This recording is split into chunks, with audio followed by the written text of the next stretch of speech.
Thank you for tuning into the Art of Grace podcast, where God is creating a better you. I'm your host, Farah. Today's special guest is none other than Anika Allen, friendship consultant and founder of 5-Star Friendships. Anika's mission is to improve lives one friendship at a time. Listen in as Anika shares on the art of friendship. Hey, welcome to another episode of the Art of Grace podcast, where God is creating a better you. This is Sunday, Super Bowl Sunday. Yes, it is. And listen, Anika has allowed me to come and interview her. Now listen, we're kind of football fans, but not really. Right. And so it doesn't matter to us. And so, we've been trying to get this content out to you all. And you know what, Anika, today I realized that it has been exactly 1 year since I interviewed you. Really? Yes. And we've been talking about us getting back together. And it's been 1 year, and you all have been wanting to see her back on my show. So she is back with us. I'm going to read a little snippet about Anika. Some of you all have been following her on her socials, but I just want to let you know who she is, just in case you all don't know.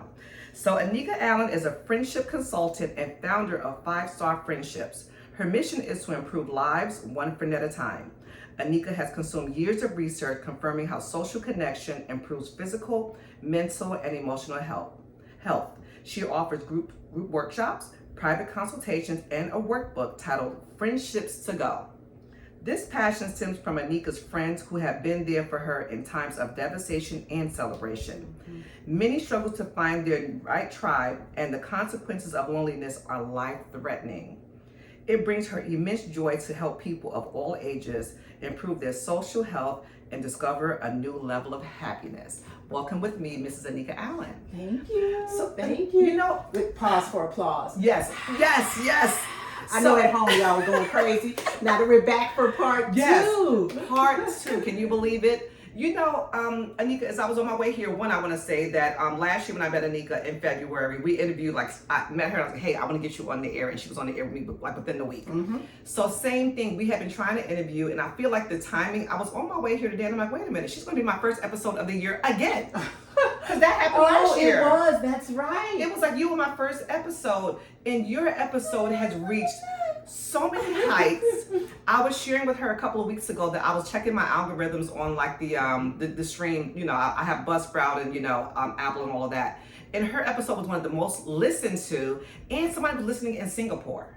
Oh, now you're making my head swell up. I already got the Oprah 1980s hair. You about to really make my head swell up. That is awesome. That is awesome. Mm-hmm. And one of my first questions to you today is, why do you think this, it's not a topic, because this is what you do. And, you talked about, how you got started in this, with friends and, people helping you through these devastating and celebrations.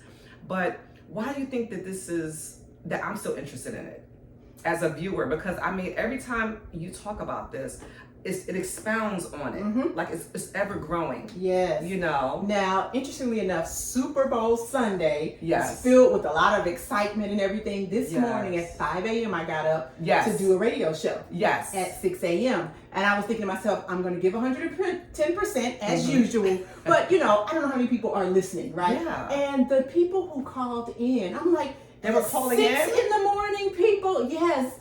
6 in the morning, and they were calling in, and they were saying, this is resonating with me, and they were really open and courageous and vulnerable about their stories. There was live one woman, the air. Yes, one woman who called in and said she has friends. Yeah. That she has newly established within the last few years since she relocated here, but she had an injury. Okay. Where she's recovering from surgery. She said they called and say, are you good? Everything. She's like, yeah, I'm fine. She says, I'm not fine. I need help, and I'm afraid to ask for it. When you have those kind of people who don't want to ask for help. Yes. A man called in.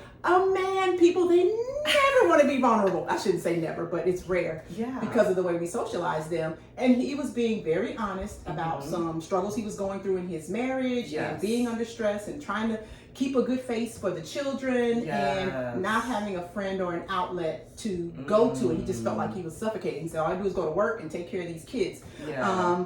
And so when you ask why it resonates, everybody can relate to friendship, Yeah. whether you have them now or you have them as a kid. I don't know anybody who's never, ever, ever had a friend. Yeah. I know people who don't have them now. Yes. Or who have had periods of loneliness, but everybody at one point had a friend. Yes. Now that friendship might not have lasted. You might miss it. You might have been the person that cut it off. Yeah. But it's something that is universal. And Yes. so I feel good when I talk about it, because people either have, a story to share that's really good about how their friends have helped them and they could not imagine life without them. Yeah. Or they have stories to share about how, somebody may have betrayed them, did them wrong, they learned some lessons, they're wiser, more cautious now. And then there are ones who are just outright lonely. Yeah. And so knowing that loneliness is an epidemic around the world, not just in this country, makes sense why the topic resonates with so many people, because loneliness, even before the pandemic, but heightened after the pandemic, really sits with people. So, speaking on that, were you doing your research and deciding to do what you're doing during the pandemic? Like, how did that happen? So no, Because I don't remember us talking about that. Yeah, so what happened is I turned 50. You started looking at your life, and I am blessed to be the mother of 2 boys. I even have some bonus babies through my marriage. But it was like, I'm not just a mom. Yes. So I'm an empty nester now. Yes.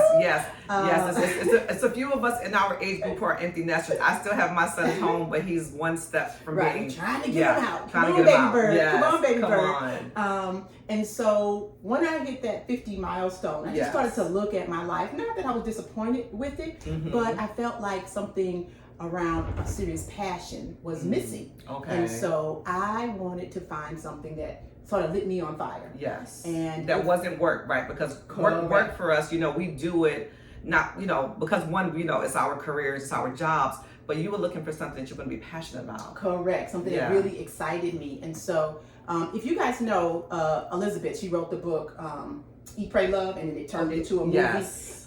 She's lectured for a long time about finding your passion. And she got a letter from someone who said, I have been looking for my passion for like 30 years and I'm exhausted.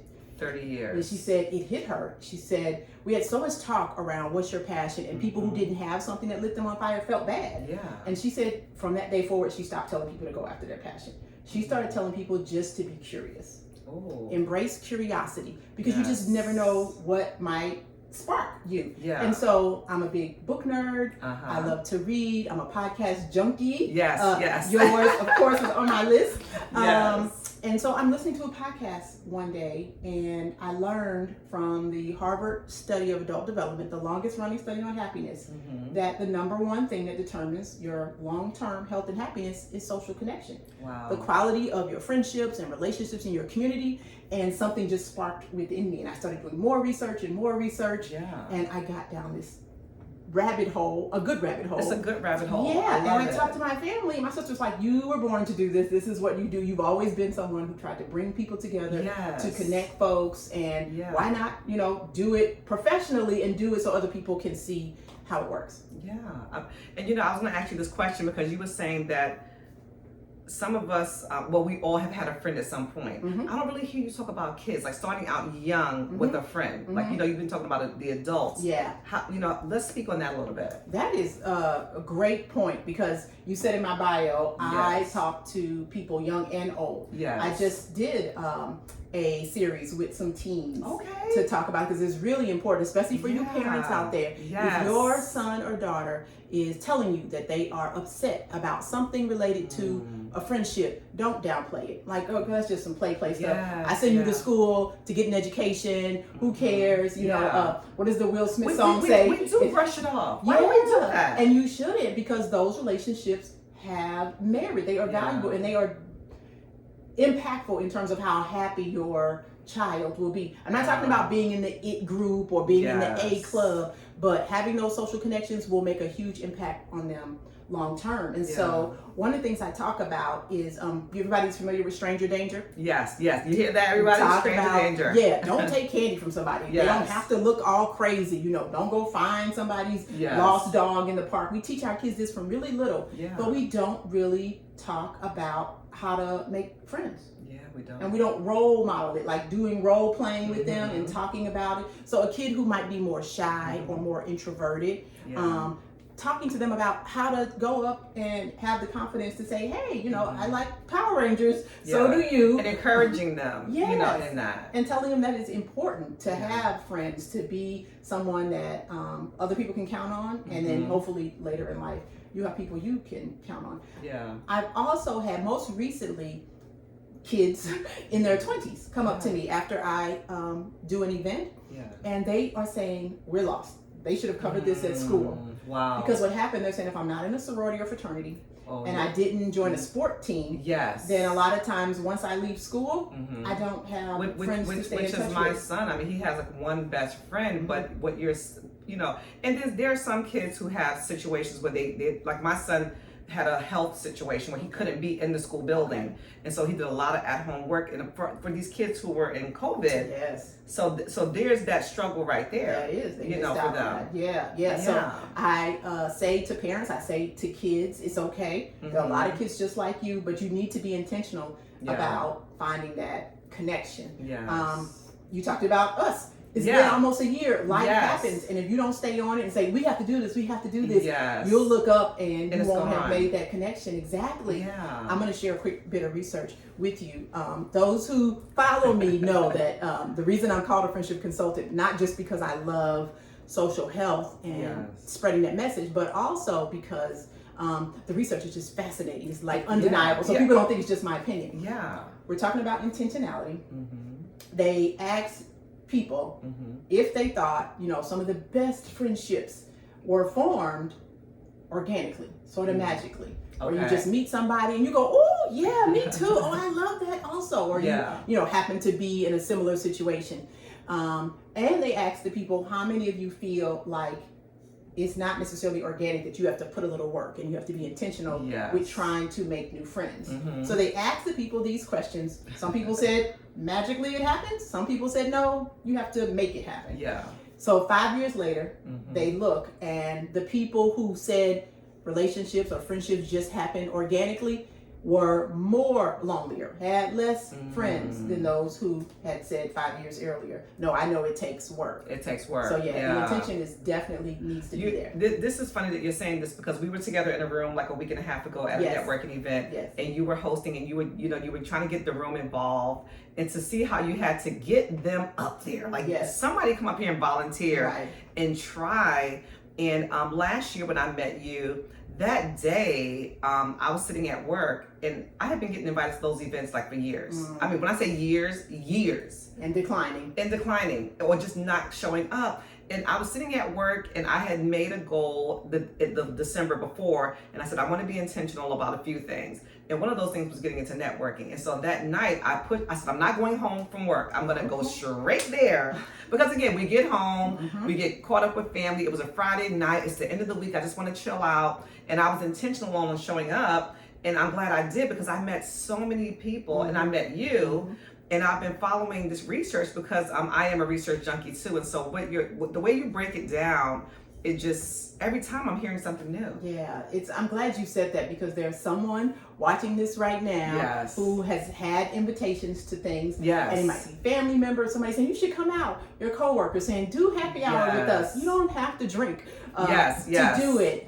Or you see those invites as you're scrolling social media. You go, oh, that sounds cool, but you don't put it on your Don't calendar. go. And you don't go. And then you look up and you have fallen like that woman, Yeah. or you have gone through a death in your family, or you need some help in an area, and you haven't taken the time to cultivate those friendships. So that is extremely important. The other thing that you bring up around the networking, I was in that room that day. These are people who have said, I am coming to a networking event. So they already, step one, great. Oh yeah. But what happened is a lot of them get there and they just sit. Oh and yeah. they're on their phone. That was me. And I had to go that was to totally the me. event, yes, and say, I know you're here, that's step one, but I want to encourage you guys, if you decide to go and be more intentional, you cannot just go there, you need Yeah. to be fully present. Put your phone down Yes. and actually talk to people. So I had a bag of questions that people had to pull Yes. and ask a stranger so that they could start some conversation. And it's not Yes. easy for everyone. I just, that day when I went, I saw a friend that I knew. It was like one of my friends from my card game, Mary Lawrence. Hey, Mary. And so I saw her. And so, of course, what do? You go directly to that person that you're used to being around, said hello to Dr. Harry, knew no one else in the room. No one else. Yeah. But I, that night it was like that spark there to say, you know what, this feels good. I've been sitting at home for years. Not to say I'm not doing anything because we're moms, we go to work and we have all those things, but to be, my life has been so blessed this year because of all these new people. Like Rachel, and meeting her in these events, and Gail.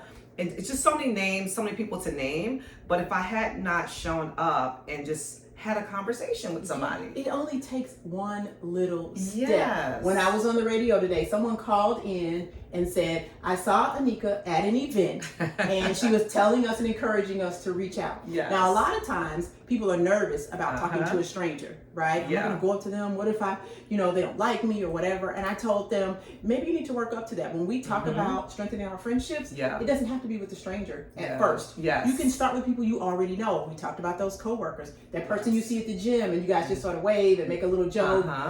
You can start with old friends, old classmates. And so you don't have to start from scratch. There are people you already know who you have lost touch with, or can just take it to the next step. So she calls into the radio station to say she had lost touch with somebody 20 years. Wow. Had not spoken to that person. She couldn't even remember why they had fallen out. So it was a fallout. Yes, for whatever reason. She felt like the other person was kind of judging her, and it was just like, oh, I don't want to be around her. And people do that. Michelle Obama, she said it's the slow ghost. You just slowly fade out. You don't have full closure. You don't say, I don't want to be friends. You just stop responding to text, or you just decline invitations. So they drifted apart, and she heard me speak, and she said, you know what? I'm going to reach out. And she did. She reached out. She said when they talked, it was as if no time had gone by. Wow. She said it was so good, and she was so happy to be back in each other's lives. Yeah. And I miss all this time. I miss maybe your grandchild being born, because 20 years is a long time. A very long time. So much can happen within a span of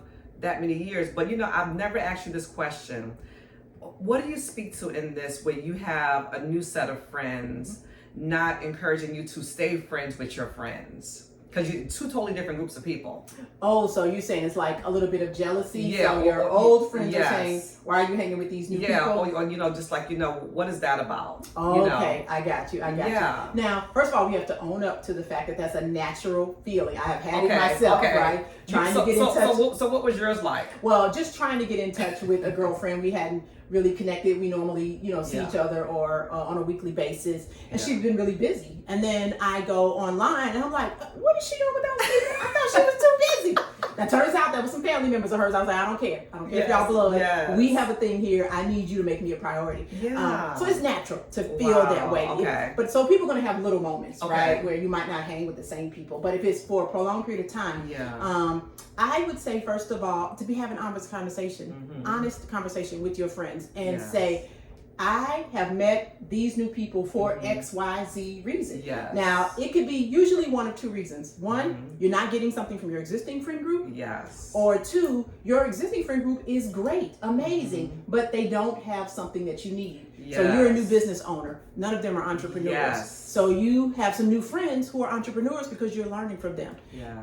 None of your friends are moms. Now you're a mom, and you're like, I need to be around some other moms. I can't talk to these friends about breastfeeding and potty training and, or puberty. God help us. Thank goodness I survived puberty with two boys. So sometimes that new group is just providing something that you need, and you have to be able to explain that to your friends. Be like, hey, don't you want the best for me? Okay, well, this is something that I need. This person is providing X, Y, and Z. They've opened up this door for me. They have shown me some new things. But you can reassure them, this doesn't threaten your position. It's just something else that I need. And the other thing you can do is bring them together.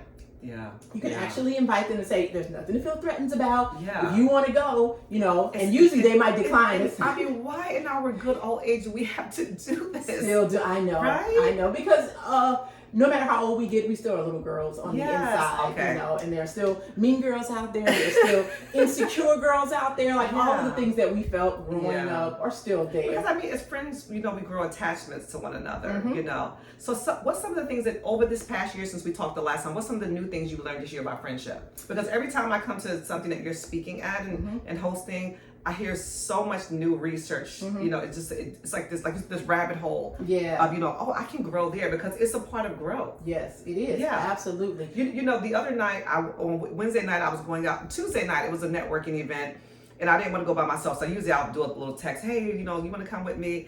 And I went by myself, and I was there all of like 10 minutes. I'm like, oh, they don't look like me, you know. And so I was gonna leave. And so I said, well, let me stay. Let me just go. I walked outside. I've already wasted the gas and driven here. Exactly. I didn't driven. I said, let me go back in this door, and I'm on the phone purposely trying to, you know, act like I'm busy. You know, I don't know who I'm talking to. And so I go back inside, and I meet a nice couple at the bar. You know, I wasn't drinking people like that, okay? But somebody did buy me a little something. I was about to say, and as Tabitha Brown would say, if you were, that's your business. Exactly. So you know, they had little appetizers and things. So I went back inside and started talking to some people who didn't look like me, and that was fine. And then I continued on into the room and met a whole another group of ladies. Exchanged phone numbers and cards. We sat there and we talked, and met somebody who was in an industry that I had never seen anybody doing. She was like somebody who you're moving into a brand new house and she comes to set your house up for you. And I was like, that's incredible. So I got her information. I'm going to definitely plug her. I cannot remember your name right this very second. But I'll definitely be plugging you. I love that. Create your own lane. What's that? Not your own lane? And, but if I had not gone back in the room and said, you're going to go back in there. And so we have to force ourselves to do that sometimes. Yes, sometimes. And kudos to you for doing it by yourself. I got a bunch of business cards and met some very nice new people. Actually, and somebody gave me an idea for some content that I'm doing. I was sharing with her the topic I was teaching on for a podcast, and she gave me another topic, and I was like, if I hadn't gone back in the room, I wouldn't have, you know, met these beautiful people. That is, you know what? After we do the break, I'm going to say a little bit more about that, because I have a whole bunch of thoughts that and personal experience around going to events by yourself and new and old friends that are going to bring that whole message together. Gotcha. Okay, awesome. So I was asking you about this year. So what's something that's really inspired you this year in some of the new research you've been doing? So there is another woman in this space. Her name is Danielle Ballier-Jackson. She's fabulous. She has recently written a book, and a lot of the research I had seen, but she was talking specifically about men and women and how men's relationships with their friends is more like a cousin relationship versus women's relationships with other women is more like sisters. So there's an amount of secrecy and sharing and that women do that men don't necessarily do. And that is really core to our bond, which is why if I consider you a friend, and I'm using that term, you know, intentionally, then that means we have shared some really confidential information, and I am trusting you to keep my secrets and vice versa. Whereas men necessarily not so much. They'll often determine who is their best friend based on how long they've known someone. Whereas women are saying, no, I determined it based on how much you know about me or how much we know about each other. And you could have somebody in your life who you've known since the 4th grade. But if you don't keep in touch with them, if you only see them when you go home, they're a good friend, but they don't know all of your fears. They don't know what's going on with your life right now. They don't know what you're aspiring to do. And somebody you just met a few years ago could be the person that you really sharing your innermost thoughts with. So I would just be more mindful in terms of what we call a friend and making sure that the other person sees you in the same light that you see them. Because there needs to be a mutualness in terms of the levels that we consider each other friends. I mean, but aren't those weird conversations to like, because then you sound like that little girl, like, you know, are you my friend? You know, I mean, because it's like we make an assumption, right, based off of what we share with this person, maybe that, you know, this is this friendship, but then maybe they don't see it that same way, right? Because they have somebody who's already in that space, right? And can there be more than one person? It can be. We have let go of that. I only have one best friend, that one soulmate, that one person that gets me kind of thing.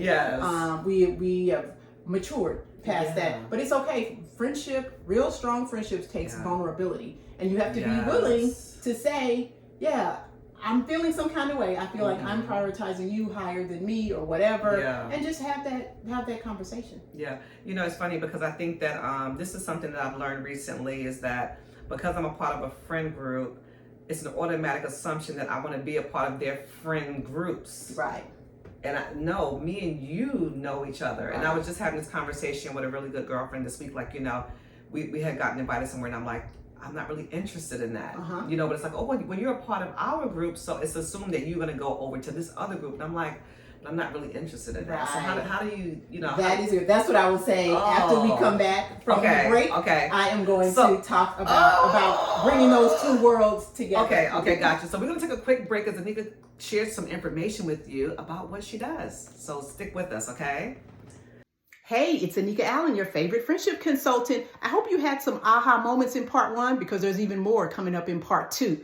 If you want to follow me for more friendship advice, you can go to Facebook, TikTok, Instagram, LinkedIn, and YouTube. I'm there under 5-Star Friendships, FIVE Star Friendships. You can also go to my website to find information on how to book me for speaking engagements. That's 5starfriendships.org. You can also order my journal there, Friendships to Go. It's step-by-step friendship prep for those of you who need a little bit of help socializing and getting back out there in terms of mingling and making new friends. Also, if you're in Orlando, I'm hosting a Galentine's event with Monica May on Thursday. That's February 13th, 6:30. It's called Pour Into Her. Go to my social media and get all of the details. I hope you're having a great time. I hope you share some of this information with a friend or use it to make a new friend. All right, let's get back to part 2.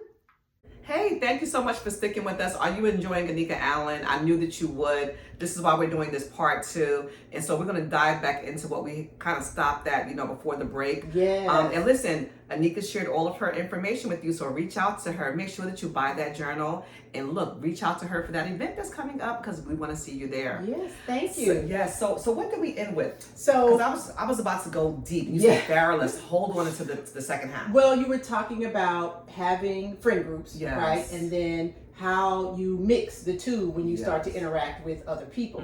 You also mentioned about going to the event by yourself. And then having the courage to not just leave after 10 minutes, but to go in and say, let me try. So I will say that my feet was hurting, because I had these heels on. I had to walk like a block, and I'm like, I ain't moving for a little bit. And my feet was hurting. I said, okay, I'm okay. See, that's a commitment to social connection. People that is making a commitment to stay in those heels. Well, so one of the things I would say is, when it comes to going to an event like that, now I tell this story, you might know the founder of Women on the Rise, Arlene. She tells a story about getting invited to a networking event and calling up a few people, texting them, saying, do you want to go? That was me, Arlene, the other night. 100 Women Strong was the organization, and there was nobody available to go with her. She's like, oh, I'm not going to go. I don't want to go by myself. Finally, somebody responds back and says, okay, I'll go with you. And she was like, all right, good. If somebody's going to go with me, I'll go. And she ends up meeting people, networking, talking about the organization, and eventually later on getting a $70,000 grant for her women's organization. And so that story stuck with me, because one, if she didn't have someone to go with, she probably would not have gone. And oftentimes I have done this, and I have really dope women in my life. I grew up in St. Louis, Missouri. Still talk to people that I was friends with when I was a little kid. Thankful for social media. I went to Florida A&M University. Shout out to the black colleges out there, HBCUs. I am still friends with those people after all these years. From there, I went to Detroit to work. Still really good friends. I'm not talking about I'm like, if I need bone marrow, they're going to sign up for the registry. Look at that. Right? When we come into town, we get together, that kind of thing. We know what's going on with each other's families' lives and their kids. And then from Detroit, I moved to Tampa and then to Orlando, and I started a new group of people. And it was my sister who said, you know, that's not typical. Most people don't keep the friends that long. And I was just like, I'm really good at this, right? Good. So I'm by no means a perfect friend. But I say that because even with all the women I have and friends in my life, because some of them are men, I'll sometimes see an event and be like, hey, let's go. I might send a text out to 10 people. And all 10, because I'm one of the few that's a new empty nester, all the rest of them are still chasing babies, they can't go, you know, last minute thing. And so I had decided several years ago, it's okay to have those friends. We call them peripheral or not peripheral, perimeter friends. They're not close friends, but they're people who you know. You see them, every time you're out. They're at the same networking event. You can call up one of them. And I actually have one. We call her my namesake because we have the same name.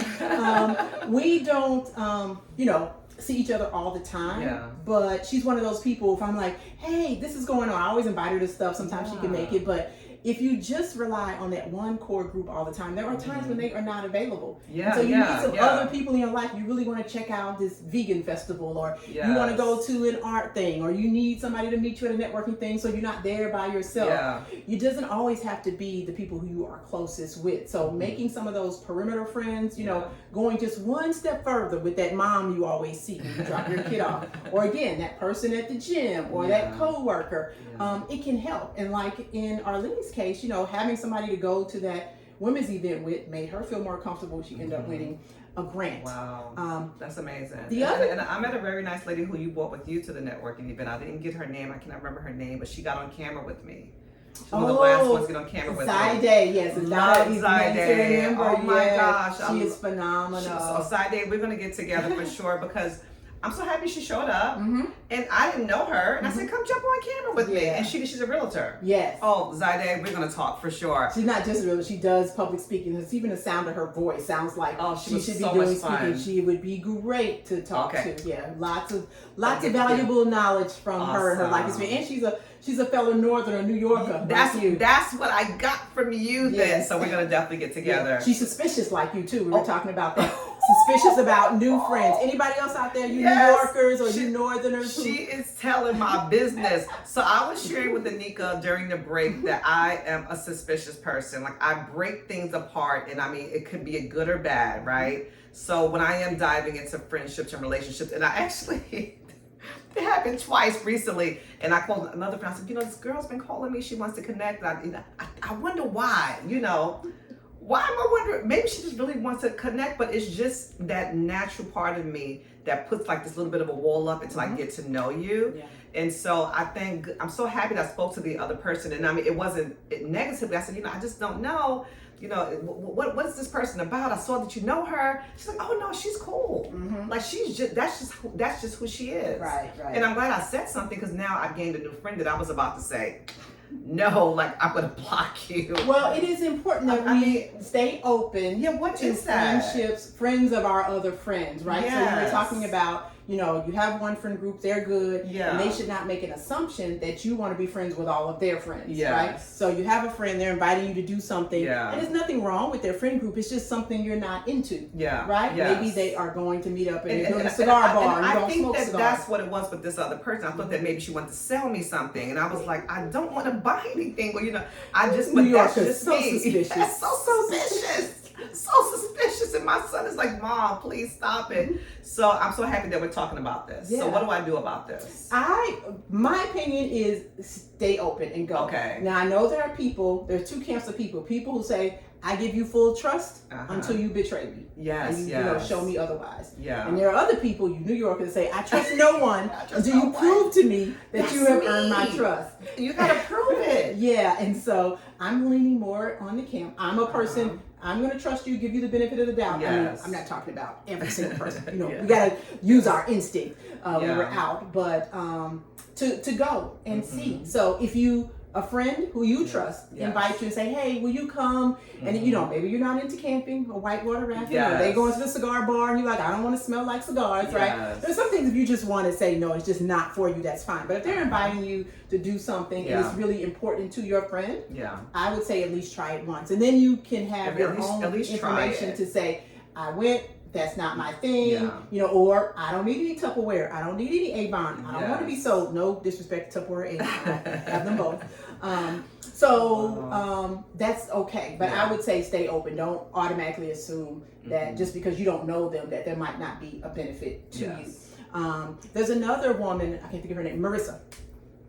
She is one of the premier people in the friendship space around platonic friendship. She talks about repotting your friends. And it's basically the same way when a plant outgrows its planter and you take it and you put it in a new pot. She talks about there's benefits to repotting. So how many of your friends know other friends in other circles? Some people keep them separate. No, this is my church friends. Yes. Nope, that's my book club. Nope, that's my work group. Yeah. Nope, these are my people I grew up with. Now you don't have to take everyone to everything, but looking at a way to strengthen your friendships is to let those people in your life see other aspects of your life. How many times do you invite your friends to your church, let's say, or to go with you to a family dinner, right? Now again, not everybody gets invited to everything, but allowing them to see different parts of your life, which might be what your friend was trying to do. Like, hey, I love you. You're a good friend of mine. I want you to see this other part. You don't have to decide to be part of it, but they're letting you see another part of them. And repotting is really important. And I can see that. I can see what you're saying is actually probably what she's doing, because she wants to see me not only are we friends, but she wants to see me grow and develop. And so I know that is a big part of it. It's just me being suspicious. I gotta stop doing. Well, we do live in a crazy world, so you cannot totally let all your defenses down. So speaking on that, I mean, because I hear this so much, and I've been hearing it in so many circles about women who don't trust each other, and like this betrayal piece, and it's gotten so bad in our community where women just don't trust each other, and that's where their friend groups stay within that one little sphere of friends. How do you speak to that? I say that a lot of it, not all of it, is the media, social media or whatever. I mean, we see so much Real Housewives of this, that. Now, no, nothing wrong for those people who have that guilty pleasure and you just want to watch some foolishness and detach. Me, I want to see them. But sometimes if you continue to hear that narrative over and over again, women don't get along, women don't get along, women don't get along, you start to believe it. And there are so many cases of women who get along. My friends as one. So you need to see more of that. It's like any stereotype, right?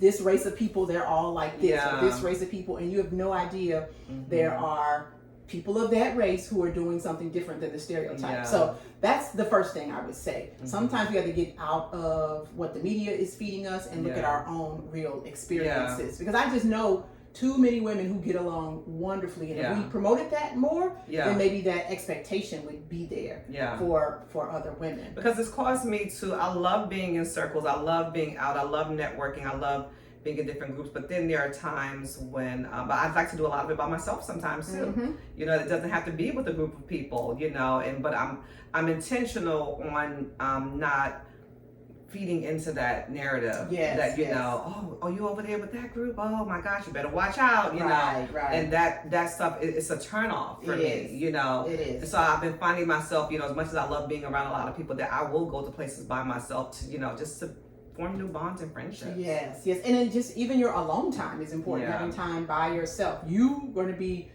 the main friend, the only friend that's going to be with you forever. You have to be your own best friend. So there are times when I try to detach, as much as I'm an extrovert, where I detach from people and I do things by myself. Or again, I might call up a friend who I don't see often and say, hey, let's just go do something together. I want to know what's going on in your life.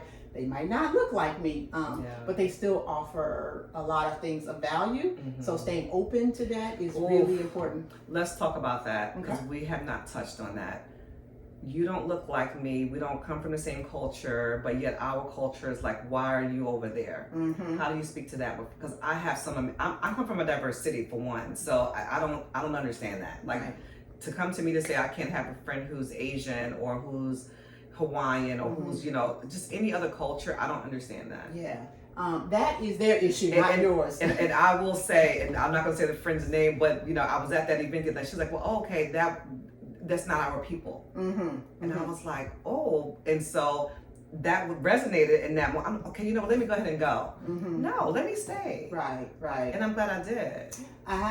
One of the reasons I love my book clubs is a lot of times it'll draw different women in who I normally wouldn't be friends with. Just, you know, if I just met them somewhere. And you get there and you're discussing a book or whatever the topic, and you're like, wow, she feels a lot like I do. Or we have so much more in common than I thought. So again, that goes back to the being open-minded. I haven't had anyone say that to me, like, why are you hanging with that person? That's not our thing. But I would shut that down immediately. And not to chastise them or anything, but just to say, to be open. I mean, to be open, because I feel like, you know, I have friends I try to make sure that I just have that blend in my life, and I raised my kids to be that way as well. So, to me, it doesn't mean anything, but for some cultures, it does mean something because of, maybe past hurts or maybe the way we were raised. I mean, some of us were raised that way. Yes, that is true. Now, I will, even though I have not had a friend do that, this was a long time ago when my boys were younger. A friend of mine from Tampa, she invited me to see her children in a church program. So I said, okay, I'll go see them. So I go to the church, and it's so many white people walking in. And I was like, am I in the right place? Like, I grew up, black people go to church together, white people go to church together. And so I get inside and I see her, and I was like, did you know this was a white church? And she's like, do I know? This is where I go. It's my church. Like, what are you doing here? Yes. And it's nothing wrong with, people's faith or the way they practice, or white church versus black church. But I'm like, I need some music. So I was like, what? And she was like, just sit down. We're going to join the program. The people were so welcoming. They were amazing. I love the energy of that church. Ended up joining the church, and there were other black people there. There were other people of different nationalities, but the pastor was a white pastor. You never know who's going to see this. Shout out to Bridgeway Church. He was phenomenal, and they got in and out quickly. They put their financials up on the board for everybody to see. No, let me stop. It was just, and they did so many great things in the community, and it was like, had I let that stop me, I would not have been part of that. And they were a church community who was there for me when I went through an unexpected divorce, came over, moved my stuff with no charge. I was like, I have to pay you a bucket of chicken or something. He was like, absolutely not. I mean, they were just phenomenal people. That was when I was in Tampa, which is an hour from Orlando. When I moved here, I would drive an hour to go back to church. That's amazing. That's how much I loved it. And I had never tithed. Like, I'm mailing in my tithes and everything. I had never been so dedicated to a church before, and you just can't let certain things like that stop you. Now, that's not to say that there's not value in when you meet somebody and there's some commonalities there, and they can relate to you and your struggle or your pains or your hopes and aspirations. By all means, you can still vibe with that. But if you do happen to meet somebody that has a different background than you, look at it as an advantage. One of my closest friends here in Orlando, she's Haitian, and we have gone back like talking about culture. She'll say things like, "Oh, you Black Americans." I said, "Stop. You're here, you live here. When you're driving, and if they happen to stop you, they are not going to ask if you're Haitian." So, but I've learned so much about the culture and vice versa, and she has learned from me. So I have a richer, more valuable life because of those differences. And I challenge you guys to do that. And that's why I love diversity, is because it does enrich our lives. Because I mean, this thing that we might not know about another culture, we learn and we grow. Can we speak on sisters who are best friends and maybe no longer best friends? I mean, actual sisters. Can family be best friends? They can. Actually, siblings are typically your first models of who your best friends are. That's who you grow up with before you're allowed to go sleep over or something like that. Dealing with conflict, all these different learning things. How to interact. So much to say around siblings being. First of all, I think that's like one of the best things, almost like finding a partner or spouse who you consider your best friend. That's icing on top of the cake. Now, the only thing is, don't stop there. There are people like, I don't need any friends because my sister is my best friend. Right? And something could happen to your sister, right? I mean, or it could just be distance. She doesn't live here, or your brother, or your uncle, or your mom. And so putting all your eggs in one basket, whether it's financial or, with friendship, I would never recommend that. So it is important to have friends outside of family. Because your family oftentimes sees you in a certain light. Right? They grew up with you. Sometimes it's hard for them to see the new you, the mature you, the grown up you. They'll continue. My sister's still gonna call me a tattletale because I was the snitch in the neighborhood.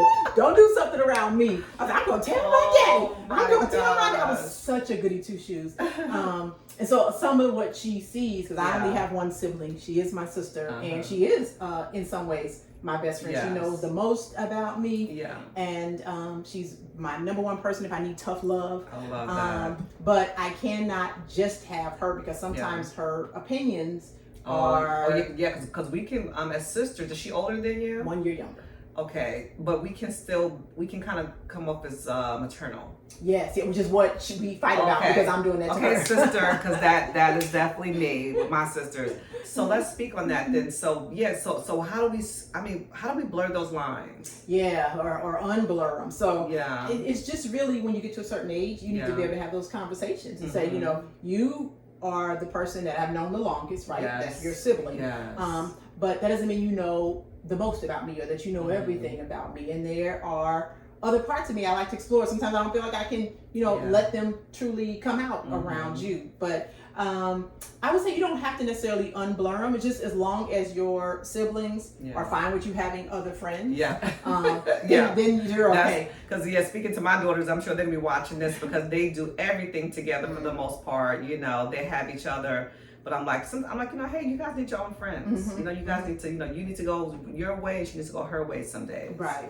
And I don't want to speak this into the universe, but they can have a period where they fall out. Yeah. Right. And then you put everything in your sister. You don't have anybody to turn to. Yes. And friends are good at helping us sometimes repair family relationships. If you have good friends, and Arlene talked about that in the last Women of the Rise meeting that we were at about helping a family member get through a conflict and stuff. And it was so amazing.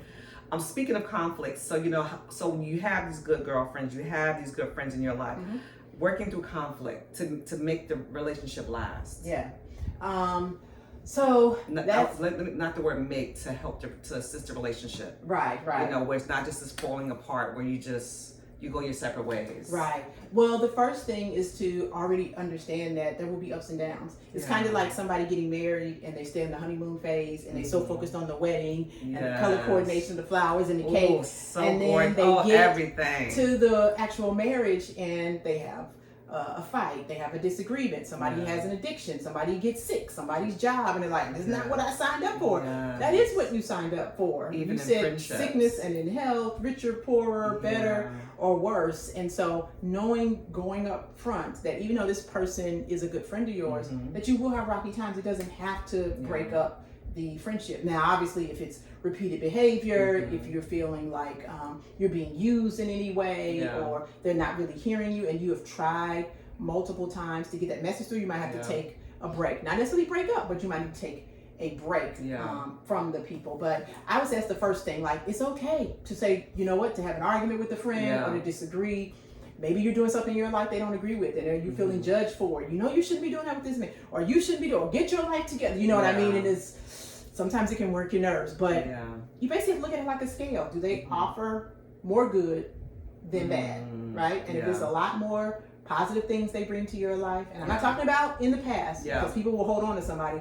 Well, I've known them since middle school. That does not mean that you should stay with them. And hearing what you're saying, it's like taking a little bit of a break, right? We don't have to put all of our everything on one person, right? So it's okay to say, okay, you know what, this week I'm not calling you. I mean, do we have to tell each other that?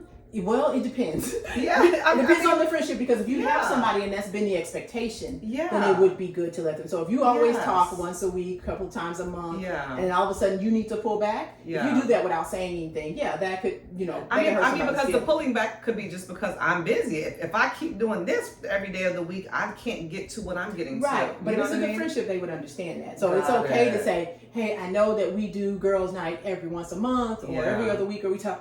I got some stuff going on. So you understand those things come with the territory. Friendship is, I won't say no different, but friendship is similar in the sense that there will be ups and downs. So it's okay to recognize that you guys will have differences in opinion. There might be times when you feel like she or he is judging you for the decisions you're making in your life. Yes, and that happens with all of us. We all do that. Yes, it's like, they're not taking my advice. I'm telling them what to do. Or she keeps crying on my shoulder about the same thing over and over again.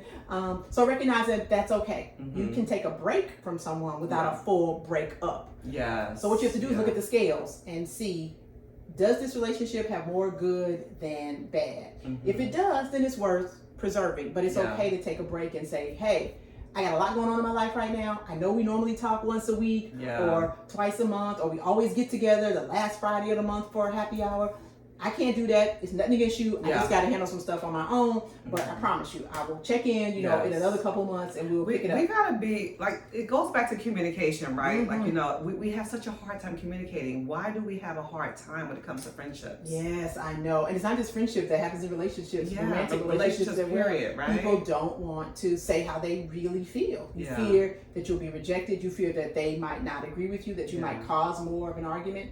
Yeah. I recently did a post, because I post every day on social media.